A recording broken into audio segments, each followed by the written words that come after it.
And we are live. Welcome to this latest episode of Totally Unscripted. So I'm joined by Charles and Steve. Hello. Hi, Martin. Hi, Charles. How you doing, Steve? How you doing, Martin?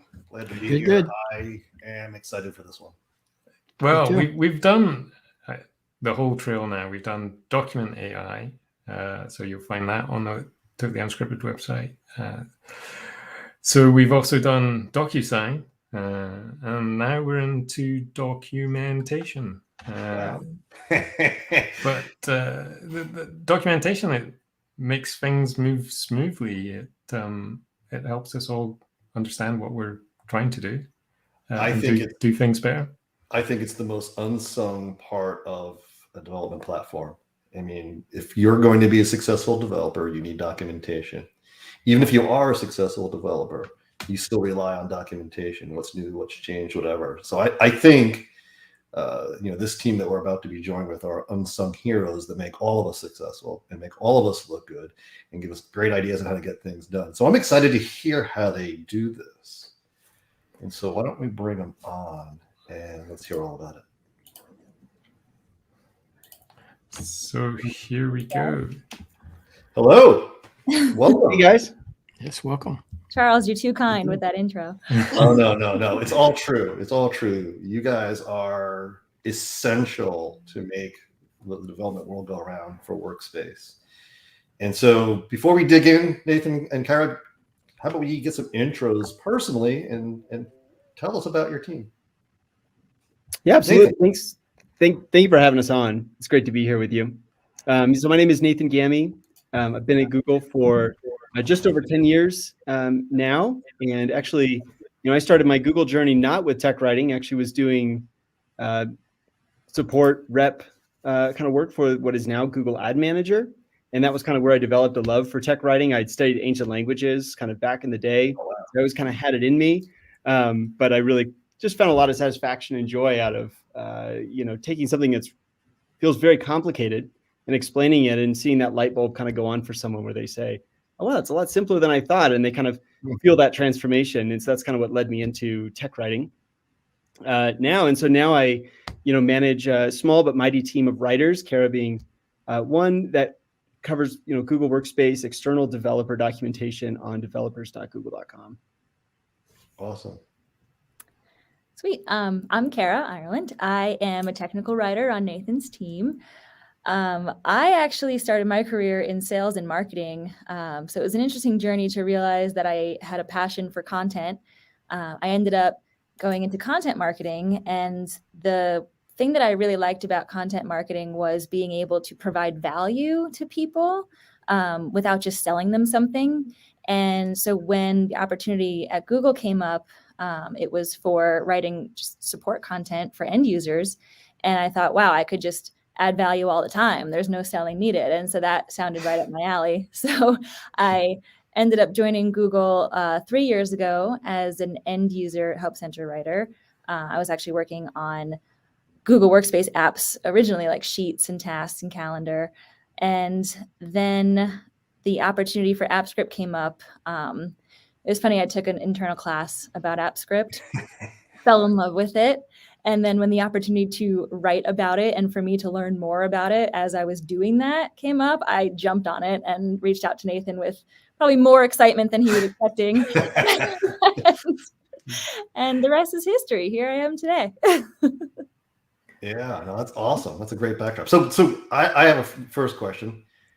What is the glamorous life of a tech writer like? What is the day-to-day? Like, what are the things we don't think about how that great stuff gets produced?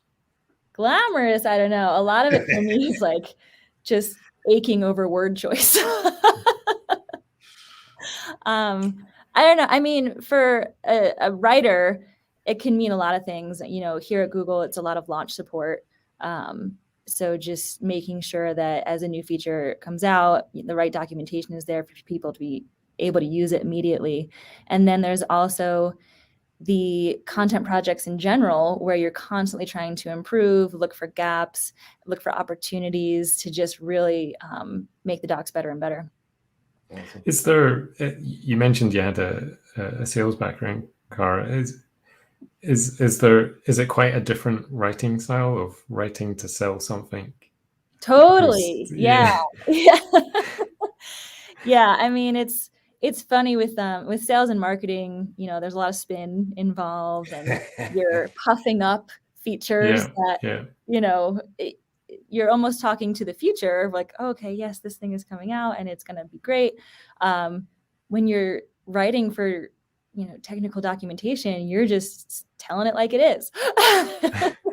So you have to be more specific about the how versus the what and the why. Absolutely. Hey, so step back for a second. Nathan, you mentioned a small and mighty team. And we know Workspace as a product is huge. We know even as a developer surface, it's huge. How do you orchestrate a small and mighty team to produce all the great content you do? What's kind of the process there of keeping prioritization, the team flowing, the focus? Like, what's your day-to-day, I guess, is the question. Yeah, the glamour that I feel the most is just finding new artisanal coffees. And so that is something I think that draws all tech writers together. It's a lot of coffee, and that is a huge part of how we can cover something so big with such a small number of people. But we have 5 people on our team, and so we have to scale. I don't know if I've ever met a tech writing team that feels like they have enough people to really commit and kind of fully fulfill the art of documentation in a way that they all feel like they would like. And in Google, the culture here is a lot about scaling. It's something that's just kind of at the root of the company. And so it's a great place to be a tech writer in that sense, that we have a lot of people around us who are eager to help us, do more with one person and automate things. And so, we have to be pretty stark about prioritizing. Google Workspace itself is really a compendium from a developer perspective of 40 plus developer products. And our documentation set, just to give a sense of scale, is over like 5,000 pages. And so even with an army of tech writers, you really wouldn't be able to necessarily have people feeling like they could spend a ton of time on each page. So we have to make ourselves efficient. And some of the ways we do that is through automation. Like all of our reference documentation, which is some of the backbone of our documentation, is generated from the source code, and the different comments that engineers will write as they're creating an API or creating a developer product. And then we as tech writers can come in and edit that text. And that not only allows us to scale our efforts, but it also keeps the documentation up to date, and make sure that it's actually reflecting, as Kara said, the reality and not the the puffed up wish list of what we wish the products could do, which is one of the things that amazes me, and correct me if I'm wrong here, but most tech writers I've met or work with either are in love with their product when they start or fall in love with their product. And Kara, you mentioned you're doing that. I love to give a shout out to Ryan Rosenroth, who was one of the first tech writers on Workspace I worked with. Yeah. And Ryan knew the products intimately and loved them. I mean, he knew where they weren't good as well too, but he loved them and defended them and helped make the products better too. And it was so great at storytelling around it. Is it true? Do you have to love the products blindly to be a great tech writer? Oh gosh. Okay. Well, I can only speak to my experience. I don't want to make a blanket statement for all tech writers, but for me, yeah, I mean, having a passion for a product has really helped me, go the extra mile in my own writing and planning for the documentation. I have been on a product that I liked, it was fine, but I wasn't as passionate about it like when I was on Sheets or now AppScript. It's just like those products that just like pull your heartstrings, you want to make better and you want to advocate for. And like you were saying, how Ryan did, I also try to do, I mean, not nearly as well. Ryan is on a pedestal in my mind, but I think the passion definitely brings forward better documentation, and then in the end, better products. Here's a question for you, Kara. So given Nathan mentioned 40 products there, which ones are your favorites for technical writing? You don't ask somebody to pick their favorite child. Yeah, right? Wait, let me get a pen and paper here. I've always been team AppScript all the way. I think one of the reasons I love it so much is because it's pretty inclusive of almost every workspace product, if not every workspace product. That way I don't have to choose.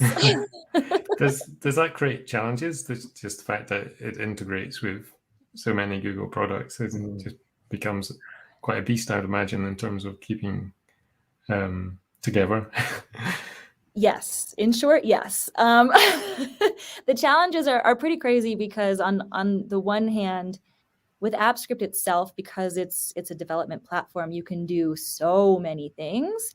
And so as a new user to AppScript, it can be very daunting of like, okay, what do I do? So on the documentation side, what we're trying to do to alleviate some of that is be more prescriptive about defining project types and guiding people down a path of here's something you can create. And then as they learn more about the platform, they can discover the more niche things that they can do or more creative ways to use AppScript. And then on the other side, you have all of the products that you can connect through AppScript. And so a lot of times we have to rely on those separate product teams, such as the Gmail team or the Drive team, to be our subject matter experts there to give us the information about the functionality and translate it into the world of AppScript, because there's nobody on the AppScript team that knows every single service. Yeah, you mentioned a really great point. I'd love to get your perspective on this. You know, workspace development is unique in development because it does take on multiple audiences, right? I mean, when you think of traditional development, it's more of a, you know, I'm a developer looking to be a developer. But with things like AppScript and even other parts of workspace development, there could be folks that don't even identify as developer, don't identify as technical, but they're there to get something done and learn from your content. How does that change your perspective of writing for such a broader audience awareness, skill, and frankly, even identification level?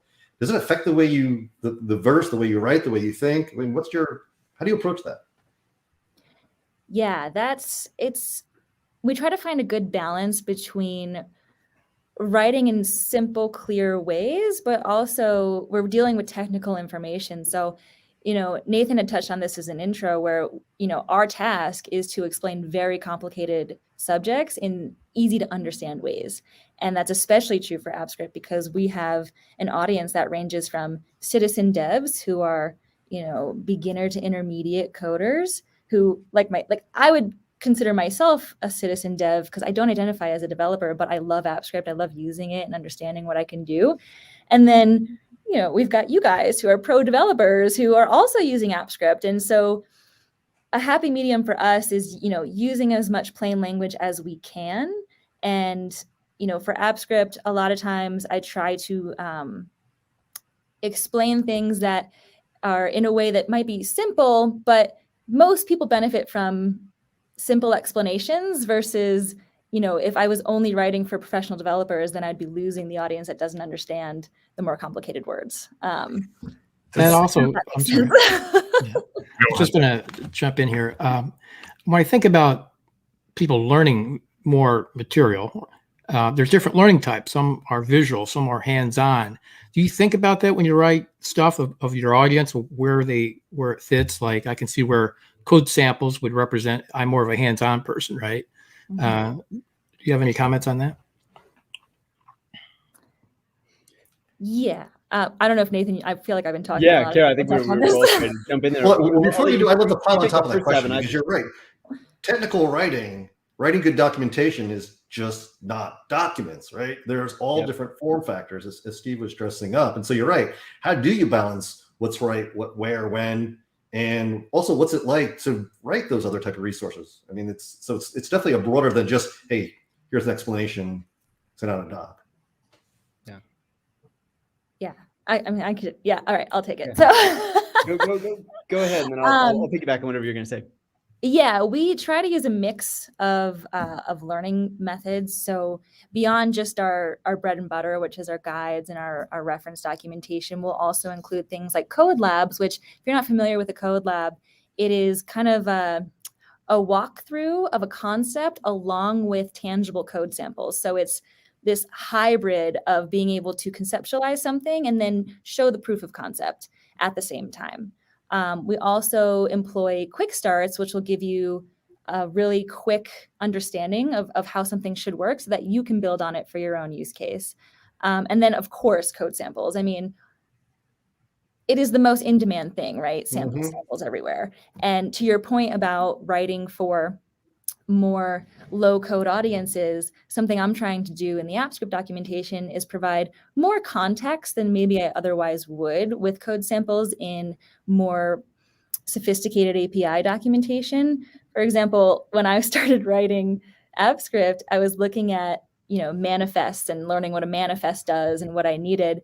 And I noticed that some of the samples would be like, a sliver of a manifest. But I was so new to this. I was like, but where do I put it? How does this fit in a larger file? Like, I just needed more context. So now when I approach my own writing and I think about the little sample we need, I have to also think about the context that should be there too, to give a better understanding of the whole picture. Does coming to a product fresh help you in terms of your technical writing, because you're kind of almost in the position of the developer trying to understand something? For me, it's been very helpful. I don't have that cursive information where I already know, so I assume other people know. And I'm trying to hold on to that as long as I can, because I'm constantly learning, and I have to hold on to those roots of being super new to a product. Yeah, and I know as we think about scaling the team, and Charles, you asked earlier, kind of how do I think about covering all the bases? I mean, that's actually an aspect I think about, is trying to let people sink their roots into a product, but also cross-pollinate and sometimes move between products, so we get that fresh perspective. Because we all end up with blind spots as we create any sort of product or any sort of solution. And Steve, I want to go back to your point, because I really like kind of how you're thinking about that with different learning styles. That's something sometimes people think of documentation as just kind of like the how-to guide, the 1, 2, 3 step process. But something that has really changed over the years is kind of that form of documentation and kind of what's involved. And where 20 years ago, you're Ben Forda writing your 500-page book about a certain language or a certain kind of aspect of programming, and people buy that, or they get it from the library and they go through it kind of cover to cover, or they look through a table of contents. Now we have to think about this whole new medium where people drop into our documentation from Google search or from any search engine, and any page can be the first page. And there's kind of a whole new aspect to the way people consume information. I mean, in an age of Twitter and all these other things, people kind of they expect to be able to just get an answer. You think of your Google Assistant or Siri or whatever at home, you ask a question, you don't expect to get a dissertation about the background and everything. They just tell you the answer. So that's something we have to think about, is not just guiding people through the product, but also their journey through our documentation. And that I think it's things we're going to touch on a little later. I always wonder if, like, when there's a developer somewhere looking for something, they can't find it, if you kind of feel that, you kind of like, oh man, kind of like that vibe comes in someone's looking. But that said, sometimes you have a huge fan club. We've had a couple folks chime in. Anil said much love for the great docs. So you have a great fan club. Anil. And then also Mozart, many time caller, has a great question for you. Which has been the most challenging project thing in writing documentation? Either one of you want to handle that question from Mozart? Yeah, I can take a stab at it, Kara. I'd be really interested to hear your perspective on this. Yeah, and this kind of goes back to something that was just mentioned, is the breadth of Google Workspace. I mean, one of the most challenging things we've been working through recently, and we're still working through it, is how to connect the dots in a way that's intuitive and helpful to people. So, the Google Workspace kind of platform has developed over the last really 20 some years. And you think of when kind of Gmail started and all that stuff. I mean, there was kind of a Gmail API from very early on, or Drive API, and these kind of grew up, and some of them are older than others, but they grew up separately. And so, last year with the rebranding of Google Workspace and really thinking of this as a cohesive platform, something that we want people to develop within as an ecosystem, it's been an exciting new chapter for us, but also a big challenge, is how do we connect this big thing together in a way that's accessible to everyone? AppScript obviously being a big part of that. And then from our kind of more professional developer scheme of these different REST APIs and authorization, and how do we guide people through that process. That's been a big challenge. Yeah, I can imagine that's a big challenge. You just mentioned something to me, and I shouldn't say this out loud, but I would imagine the last thing you folks want to hear is, "Hey, we're going to rebrand the product again." You're trying to trigger us? Documentation people. Let's see, that's another thought came to mind. When you have team members doing documentation and some material I can see crosses over, how do you prevent duplication, or do you want some duplication in different pages? How do you manage all that? Yeah, that's a good question. I mean, and I don't know if Nathan, you want to touch on this as well, but there are certain times where we do want information in a couple places, because as Nathan had mentioned, people are coming to our documentation from every different angle. So we want to make sure that the information is available from wherever the entry point is. And there's, especially with AppScript, there can be some crossover information, like when we're talking about add-ons. Now that you can build in any runtime, there will be a lot of cross-product publication. But that does present a risk of, if you've put information in two places, you want to make sure it's updated at the same time, because then you run the risk of having conflicting information. I ran into this when I was working on the Google Workspace Marketplace publishing information, and we had publishing information across the AppScript documentation, add-ons documentation, chat, basically every type of item you could put in the marketplace. There was some sort of information about publishing in there. So what we can do with our tech stack for our content management system is actually cross-publish files, so that every time we update it, it updates across each site versus having to go in and update 3 different files. So we try to rely on that to reduce out-of-date information.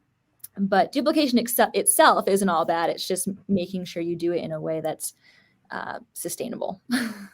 Yeah, so and that's these are a couple of great topics. I think again, anybody who's not familiar with your craft, and maybe it's just a user of your craft, may not think about all the effort that goes into this. But one of the most important things I see is the way you organize the information, right? So if I go in that left-hand nav, I can find things predictably that I would expect to be there. I actually can sort in a way, at least for me, it feels very natural. You're answering questions before I'm even asking it. How do you curate the content so it is discoverable in the right way, so people do find that journey, whether they're landing at the home page or, like you said, they come in the middle page somewhere, they get back to it? I've known you've reworked that a few times and you're always refining it, but how do you actually go about doing that?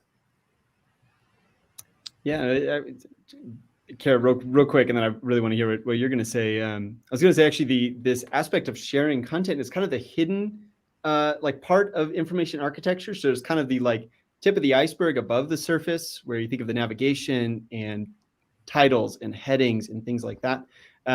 But getting the right granularity of where to share content, and so it's not too onerous for writers. Speaking of rebrands, I mean, we could use includes and snippets for every time we say Google and every time we say Workspace, just in case the name changes, and that becomes very difficult to write, right?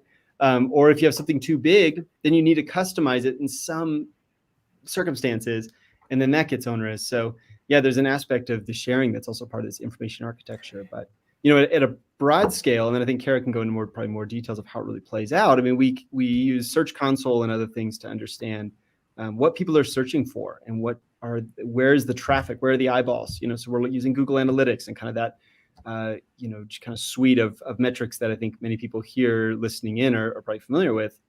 But for our documentation set, we've got nearly 4 to 5 million page views every month, from over 500,000 people around the world.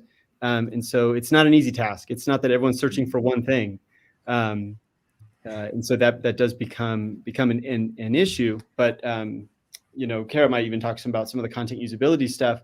A lot of times getting people close to where they want to be, and making sure that the navigation around the breadcrumbs at the top of the page, the headings on the page, so the content's scannable, they can look down a big page and be able to see the section they're looking for, are big parts of that information architecture. But Kara, if you have more color. Yeah, no, those are great points. And I I definitely wanted to touch on, like, we try to keep that consistency across our various sites. So if you go to AppScript or Add-ons or Drive or Gmail documentation, you'll see very familiar sections.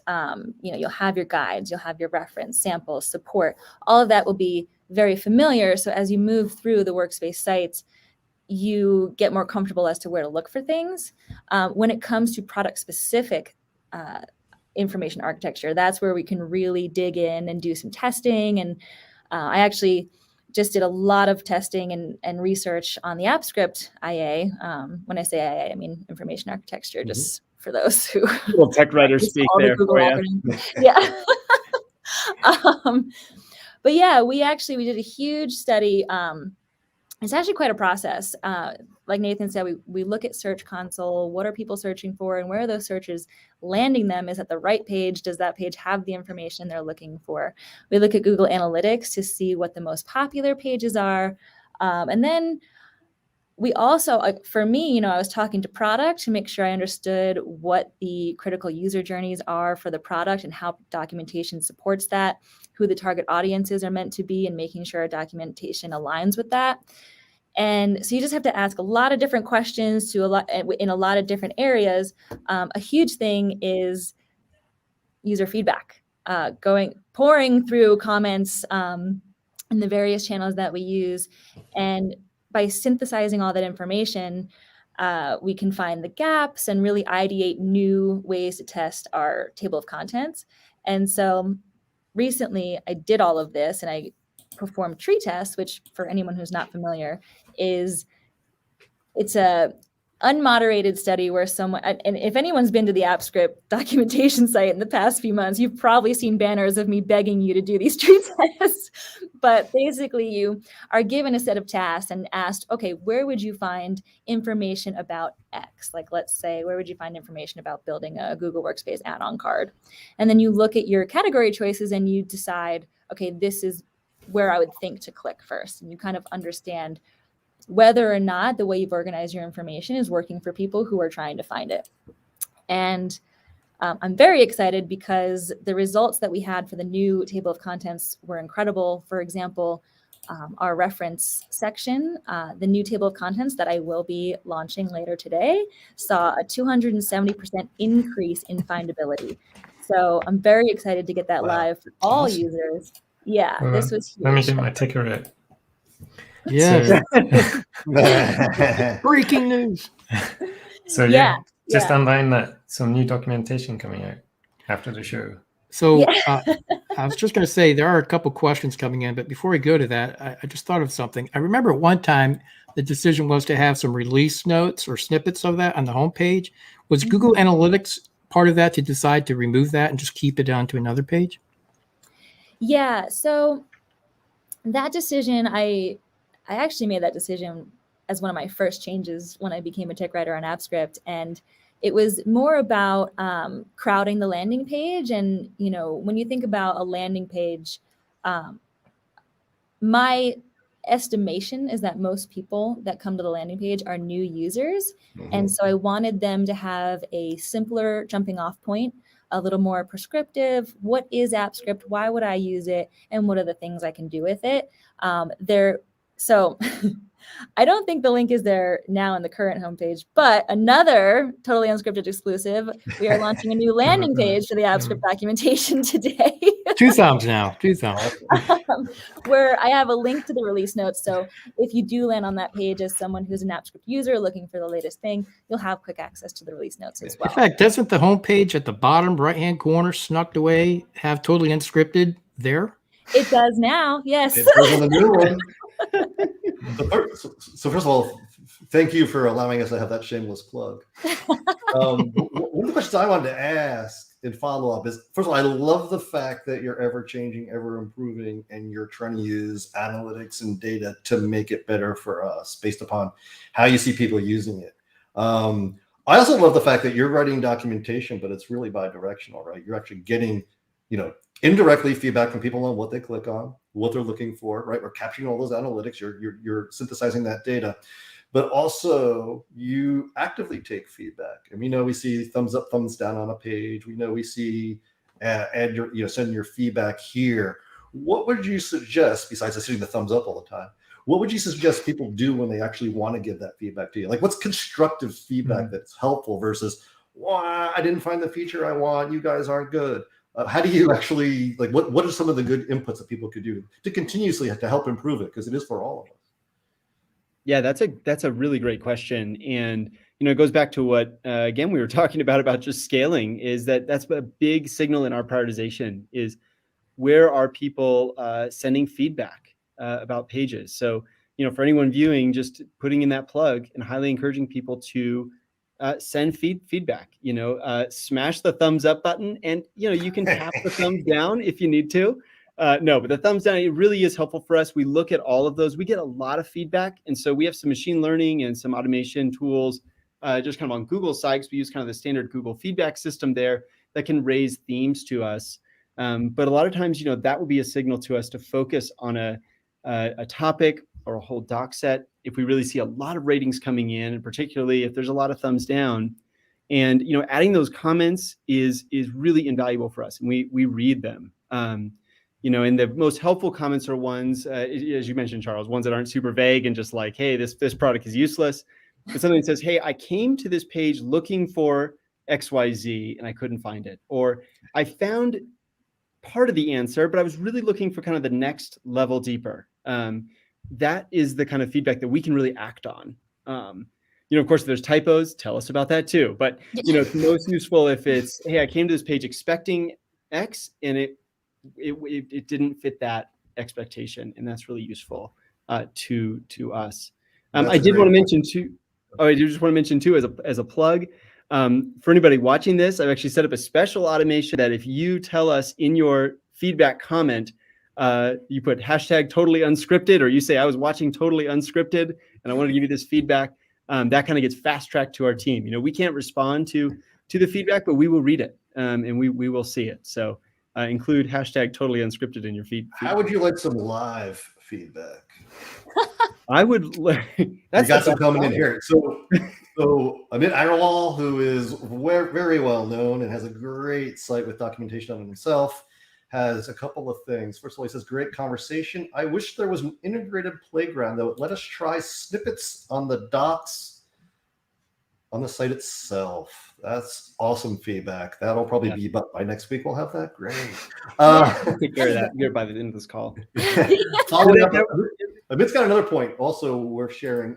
Please add changelog as well, maybe an RSS feed.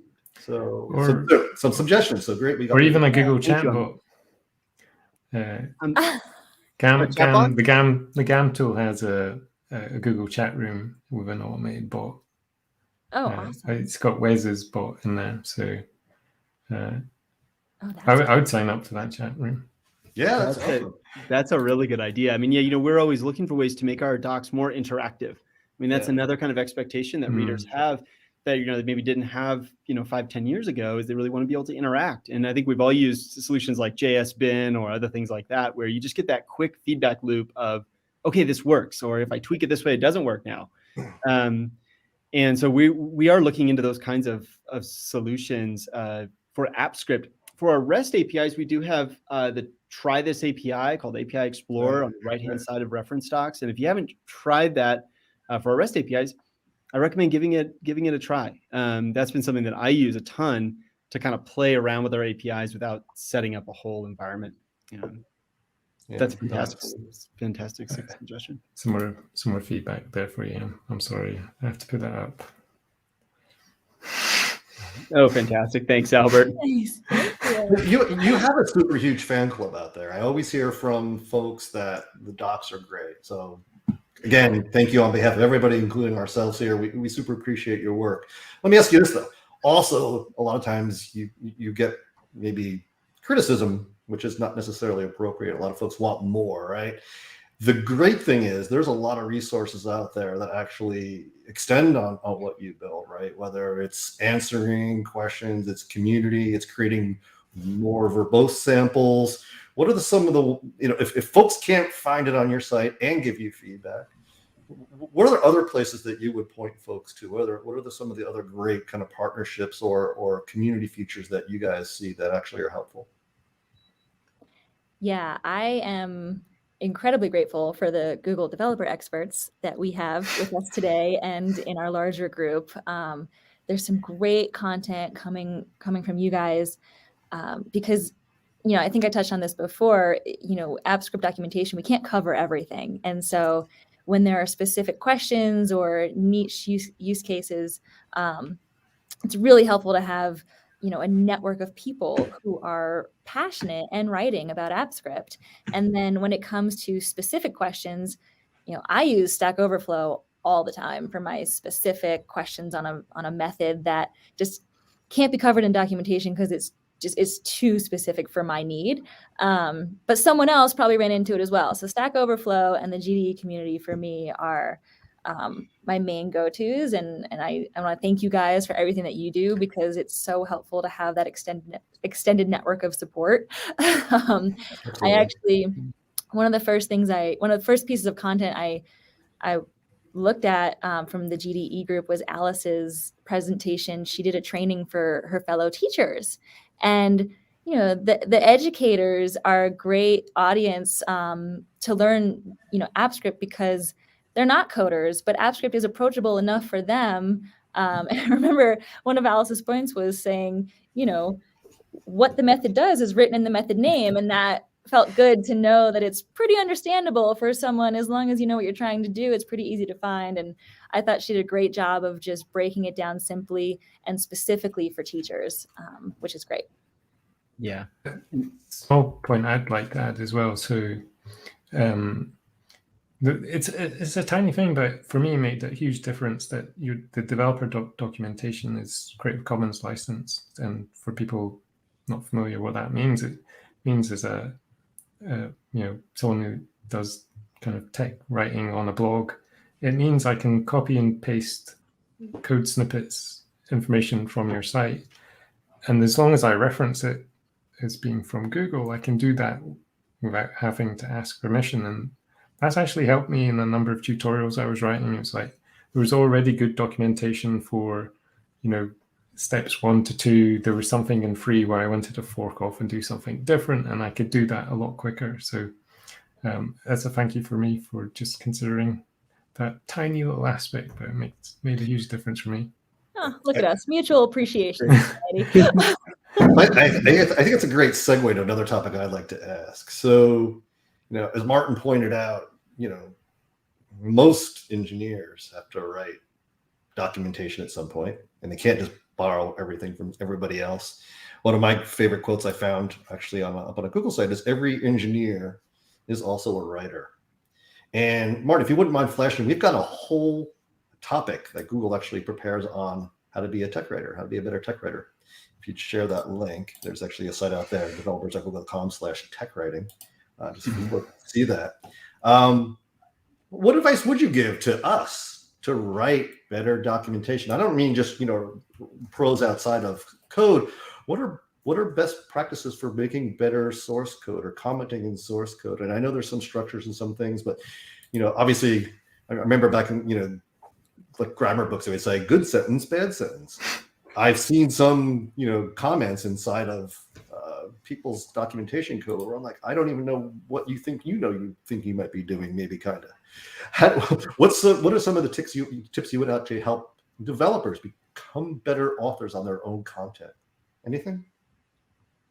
Yeah, I mean, one of the things that Kara mentioned earlier is kind of that curse of knowledge or curse of information. And, this is something that I think particularly affects developers who are writing code comments, because when you're writing the code, you're so familiar with how it works that it just feels pretty obvious. And so, one of the first things is to get someone who doesn't know your code to read your comments. The classic example is to have your mom read them. Well, it doesn't need to be your mom, but a fellow developer, someone that you think kind of has that adequate baseline knowledge to understand, but can come in cold and try to understand what your code is doing. And some ways you can set yourself up for success in that is using plain, kind of clear language. It's one of the things that we talk about.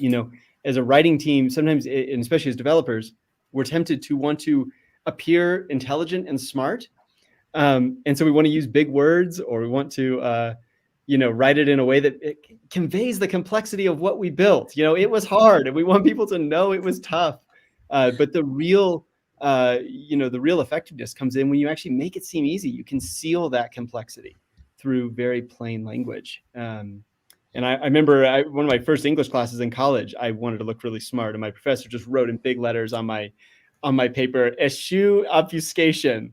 And that has stuck with me, to just say it in plain language. That's one of the major principles. Yeah. Cara. Yeah, I would add, to add on to that, focusing on the user's goal and not like your product features. Ask yourself, if someone's only going to read the first sentence of my comments, what do they absolutely need to know? Front loading all the most important information and just making it scannable. You want to make sure that, someone who's quickly looking for an answer is going to be able to find it almost immediately. Like Nathan said, plain language. What else do we go with? Conversational tone is something that we strive for here at Google. I've been changing a lot of, in my own personal writing, I've been changing a lot of words like obtain to get. So it's just like quicker, easier. I remember a course that was offered by one of the tech writers at the GDE Summit a couple of years back when we got together in person. I remember walking in, and the very first thing this technical writer was putting on the board, they put a long sentence on the board and they showed you how to shorten the sentence. Mm-hmm. And the number one thing they were stressing is say less to say more. And it's so important to figure out how to make it shorter, because again, people aren't going to read the whole thing or get lost by it. But it's so powerful to learn how to convey the same message with less words. And I'm really bad at that, as you can tell, I'm still talking. But it's just like, how do you do that? And that's a great thing. And one of the things I love, first of all, writers sharing with writers, again, it's an art and a science, is you're constantly crafting your trade and making better at it. For example, I love, I don't know if they still do these, but they had Burning Pen internally, where tech writers would get together at Google and learn how to tech write from each other and everything. So it's a craft you have to keep honing and keep practicing. It's just not automatic, and how you get it right. And so again, it's an art and a science at the same time. I've done the technical writing course and offered by Google. I've just shared in the chat. They do offer dates where you can do it online, and it's a really good. I found it really informative, and the aspects you're talking about just how you're structuring sentences, active and passive and things like that, and just really thinking about it at a fundamental level of just what you're trying to convey, and little things like using lists, which I'd never really considered before. And there's like, oh yeah, lists. Yeah, there's so many things to think about. I know for myself, I still will take refresher courses. We offer internal writing classes here at Google. And even when it's stuff I know I've been taught before, I enjoy taking the class again, because I want to make sure it's fresh and top of mind, because there's too many things swimming around your mind when you're writing that a refresher never hurts.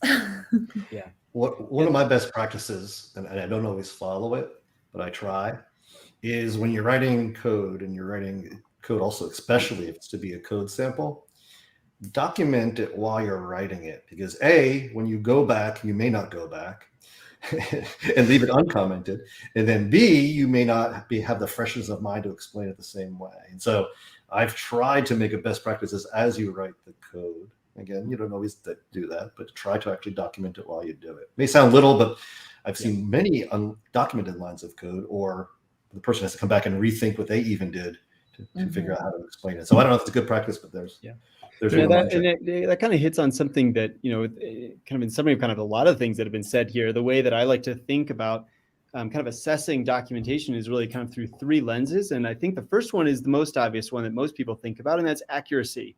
In that, is what I've written accurately reflective of what I'm describing? But I think there's two other lenses that fly under the radar, but are just as important. And the second would be the quality of the writing. So that's kind of the writing mechanics. that's using plain language, that's using some of these best practices.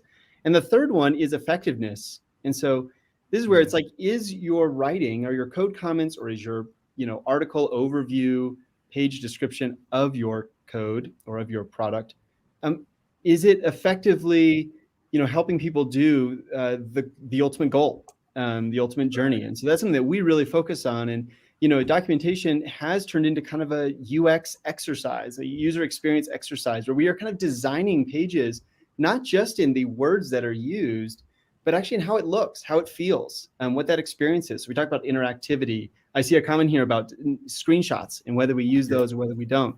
Thank you, Anil, for that question. I mean, there are aspects where if it's a very kind of complicated user interface that we're trying to describe, a screenshot can be extremely useful. And we've done a lot of experimentation now with animated GIFs and with videos and those kind of visuals. Those can be extremely useful. Overuse of them can become confusing because now there's just a bunch of images on the page and you kind of have to decide, wait, which one's step 1 and which one's step 2? And my UI looks a little different. I have a different language.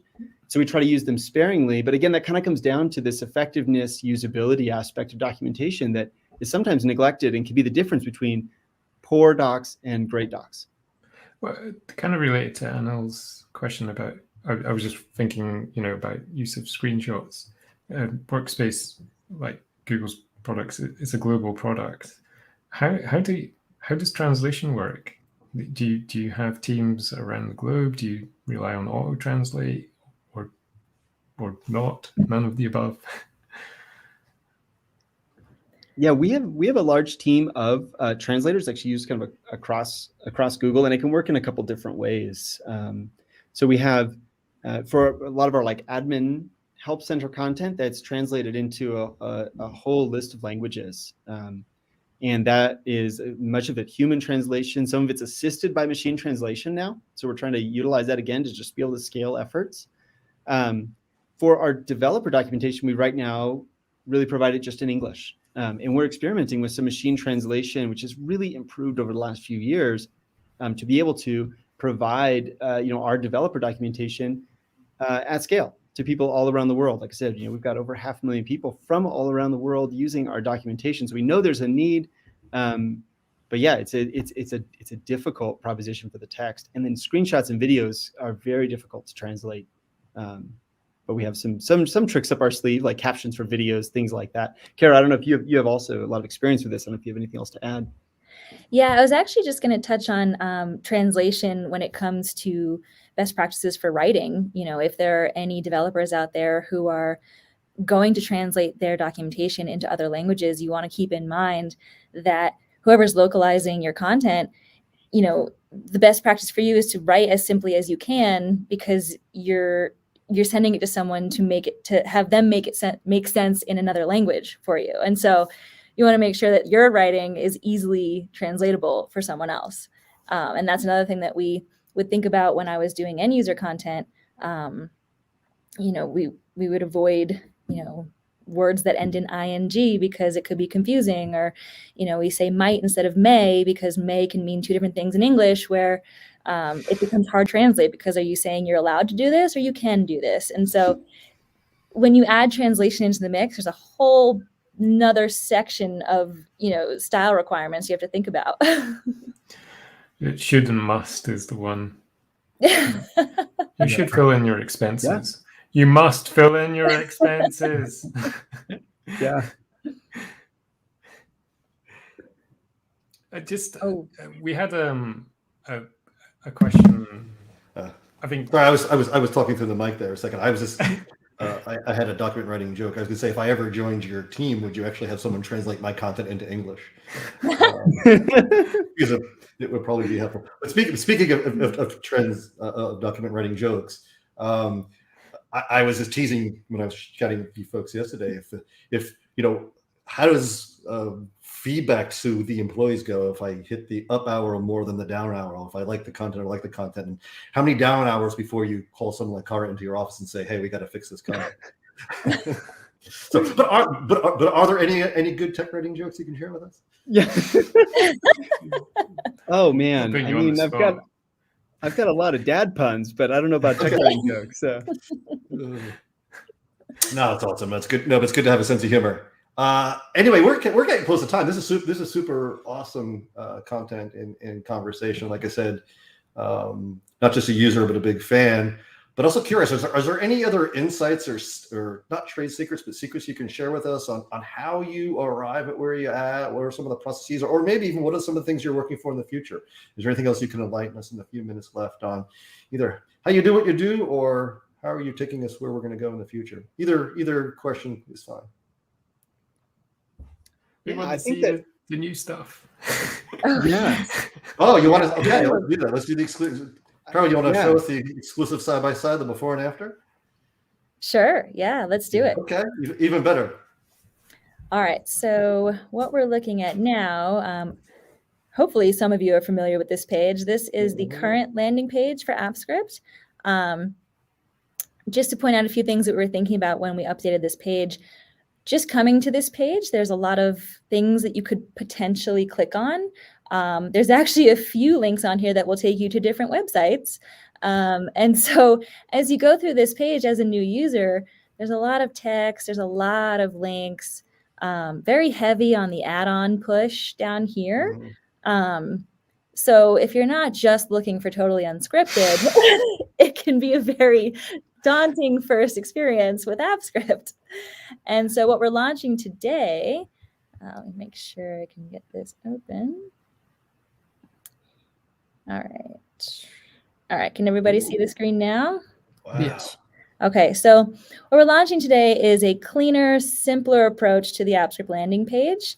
And what we've done is we've brought in the add-ons experience and the API experience to one cohesive website, and you'll still have all of your favorite AppScript programming as well. Just a simple definition of what it is. We wanted to visually show, the types of connections that you can make across Workspace. And then, as I mentioned before, we're trying to get more prescriptive with new users, introducing them to project types. So we listed a few here that you can click into and learn more about.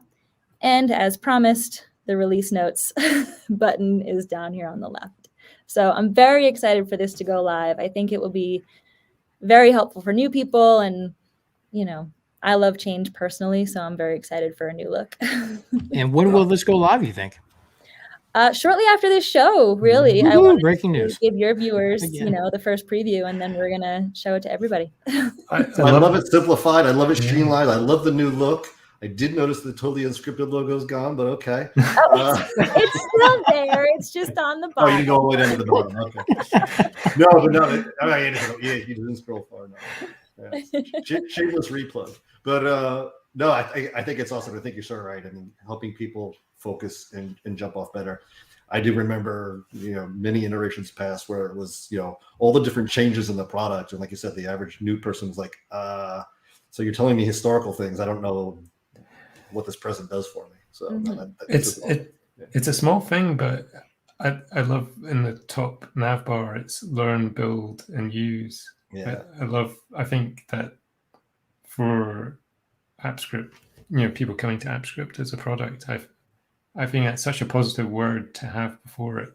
I guess it's these small things that can make a big difference in terms of the experience a user has. I noticed that because I poured over that for hours. Oh boy, yeah. I'm going to uptick that one. Yeah. Awesome.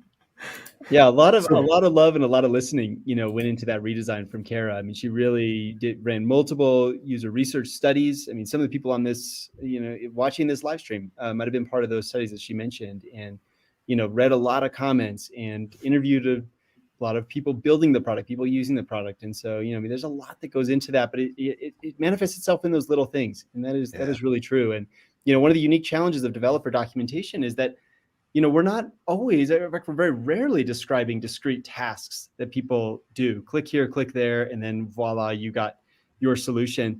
We're trying to, just give people a sense of the possibilities, because by definition, a developer platform is for you to build new things that we're not even thinking of, that we've never imagined. And that's ultimately what we want to propel with our documentation. And so this hopefully is what, this new structure will help people to kind of get a sense for the framework they have to work in. What are the possibilities? and then we're excited to see what comes out of it. That's awesome. That's an awesome way to explain it. Cool. Well, we are almost at time. And again, just on behalf of everybody, first of all, thanks for coming on. Thanks for your work. Thanks for the redesign. I know we asked for future thinking things. I don't want to sound greedy or selfish. We'll have you back on the next episode to talk about those. But just again, thanks so much for your efforts and everything. And appreciate your work. Yeah, I hope you feel the love as well. There's been a lot of love. I think we all appreciate the time and effort that you put into the documentation. Yeah, Thank you. I want to thank you guys for having us on, and especially for all the feedback that you do provide as GDEs. It's invaluable to us, and please never stop. Really Excellent. Good. Well, Charles, next week next week we have another. First of all, next week is Next. So Google Cloud Next, which runs during the middle of next week, online virtual event. There's a bunch of announcements coming out, not just new documentation things, but some new things around Workspace. We just put up a blog, so if you want to check out the kind of must-see developer episodes, Martin's got the banner up on the screen, so do check those out. An abundance, actually, of developer-based topics, including some keynote content that will show some new and exciting things that you have never seen before. Our show next week, in correspondence with Next, will be rallied around one of the launch announcements. That launch announcement is for a brand new API being announced for one of our really familiar, comfortable friends in the Google Workspace family of applications. And so joining us will be Christian Schock. And Christian's been working with the product team to release this. And so it'll be announced at Next, but we're going to do a deep dive here to give you a deeper first look. So do tune in for that same time next Wednesday, and look forward to it. And following slightly different day, but the following show after that, we've hopefully got the following show after that is going to be a unique one. We're going to bring back, I don't even know how to refer to him. He was kind of one of the, not a founding father, but definitely one of the legends of AppScript. Eric Kolita is going to join us and talk about life after AppScript and what he's working on, how he still uses it, how he's learning or how he's applying what he learned and uses here.